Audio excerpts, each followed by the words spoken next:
initially, when Ja said I'm going to, take some time, just thought it was just a PR, not a PR stunt, but it's the politically correct thing to do in sports, right? Crisis management, hey, I'm going to go get help, receive help, and I'm going to work on me.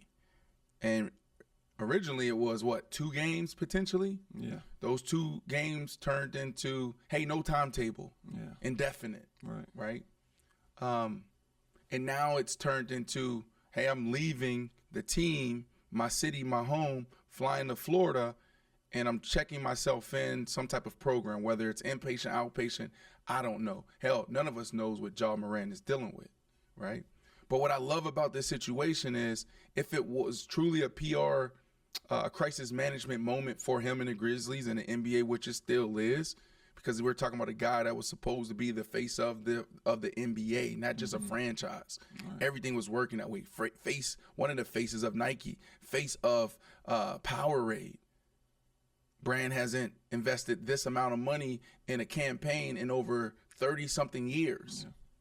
So he not only deals with the crisis, but now he's really diving deep with himself. And I think we all can learn from Ja right now, because what the world tells us is, yo, you can't stop.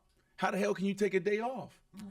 You already living week to week or month to month, check to check. You can't take time off. You got to keep going. And I'm actually preaching to the choir right now, because the reality is I feel like I need a break.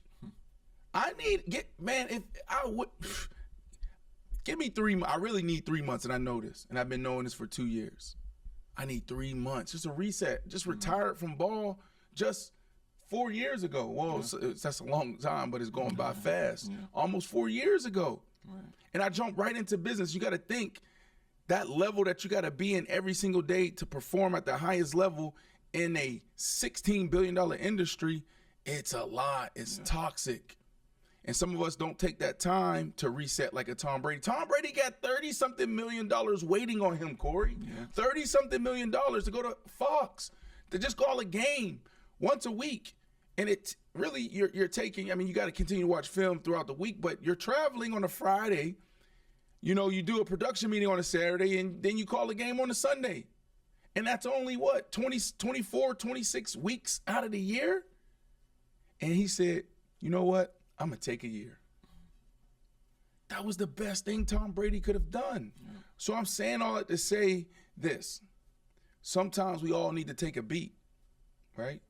And if you take a beat, sometimes stopping actually helps you go faster, more efficient, happier, right?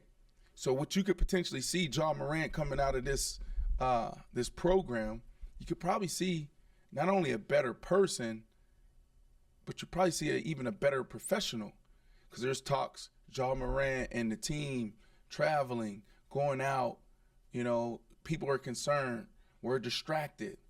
When you go through something like this, when you go into a program and you peel back the layer and you start working, you start prioritizing what really matters. You start understanding what really matters. A lot of us don't understand what matters. You think a 23-year-old kid understands what matters? No.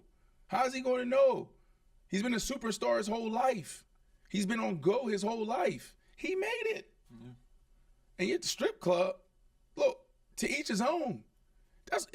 For him, that's what he's supposed to do. That's what he saw everybody else doing that came before him. Strip club, everybody's concerned. He just got caught. It ain't even got caught. He just took out the gun. What are you doing? But when I say come back as a better professional, what I mean by that is less distractions. This is the time, right? And it usually happens around, 24 to 27, 28. Boys become not men, young men. Yeah. Right? Because it's still a process. I feel like dudes don't become men until they're in like their 30s. And I'm talking about like mid 30s. But this is the time when you start looking in the mirror and you start being curious. You start observing. Damn, like, should I be moving this way? Should I be moving this way with these people? So some of that stuff, you start clearing out that junk, right? You start looking yourself in the mirror. It's like, damn, Am I missing it? Is life really about all the jewelry? Is life all about the watches? Is life all about, the cars and partying, doing all of that? Shit, 4, 5, 6 women. Is that what I want to do? 7, 8, 9, whole team. Is that really where happiness is? So coming out of that, if he's truly doing the work, he'll probably have less distractions. And it should be scary for the NBA, and it should be scary for anybody who has to guard him or play against the Grizzlies. I think he will be back for the playoffs.